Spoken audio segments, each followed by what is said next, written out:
നമ്മളിൽ പലരും കുട്ടിക്കാലത്ത് അയൽവീടുകളിലും ബന്ധുവീടുകളിലും TV കാണാനും കളിക്കാനുമൊക്കെ പോയിരുന്നത് ചിലതെങ്കിലും ഓർമ്മിക്കുന്നുണ്ടാകും. ആ നന്മയുള്ള നാളുകൾ ഇന്ന് ഓർമ്മകളാണ്. ഇപ്പോൾ ആണെന്നോ പെണ്ണെന്നോ വ്യത്യാസമില്ല, ആരെയും വിശ്വസിക്കാൻ കഴിയാത്ത അവസ്ഥ. കണ്ണൂരിൽ 12-കാരിയെ ലൈംഗികമായി പീഡിപ്പിച്ചത് കുടുംബ സുഹൃത്തായ യുവതിയാണ്. പെൺകുട്ടിയെ സ്നേഹം നടിച്ചാണ് 23-കാരി ലൈംഗികമായി ചൂഷണം ചെയ്തത്. കേസിൽ പുളിമ്പറമ്പ് സ്വദേശിനി സ്നേഹ മെർലിനെ പോലീസ് പോക്സോ നിയമപ്രകാരം അറസ്റ്റ് ചെയ്തു. ചൈൽഡ് ലൈൻ നടത്തിയ കൌൺസിലിംഗിലാണ് പീഡന വിവരം പുറത്തുവന്നത്. പലതവണ പെൺകുട്ടി പീഡിപ്പിക്കപ്പെട്ടിട്ടുണ്ടെന്ന് പോലീസ് പറയുന്നു.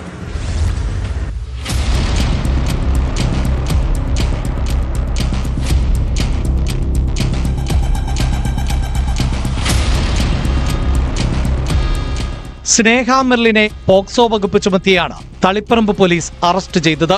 തളിപ്പറമ്പ് സ്വദേശിനിയാണ് പീഡനത്തിനിരയായ സ്കൂൾ വിദ്യാർത്ഥിനി. സ്കൂളിൽ വെച്ച് കുട്ടിയുടെ ബാഗ് പരിശോധിച്ചപ്പോഴാണ് വിവരം പുറംലോകം അറിയുന്നത്.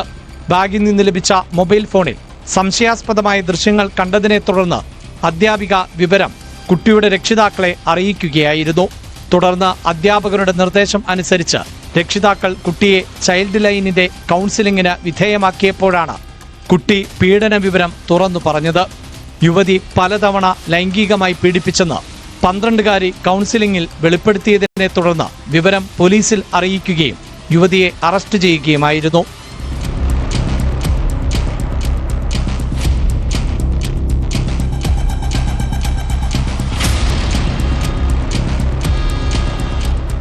ഫെബ്രുവരിയിലായിരുന്നു സ്നേഹ 12-കാരിയെ പീഡിപ്പിച്ചത്. പെൺകുട്ടിക്ക് സ്വർണ്ണ ബ്രേസ്ലെറ്റ് ഉൾപ്പെടെയുള്ള സമ്മാനങ്ങൾ സ്നേഹ നൽകിയിരുന്നതായും വെളിപ്പെടുത്തലുണ്ട്. സംഭവത്തിൽ കൂടുതൽ അന്വേഷണം നടത്തിവരുന്നതായി പോലീസ് പറഞ്ഞു. CPI കണ്ണൂർ ജില്ലാ കൌൺസിൽ അംഗം K മുരളീധരനെ ആക്രമിച്ച കേസിലും സ്നേഹ പ്രതിയാണ്.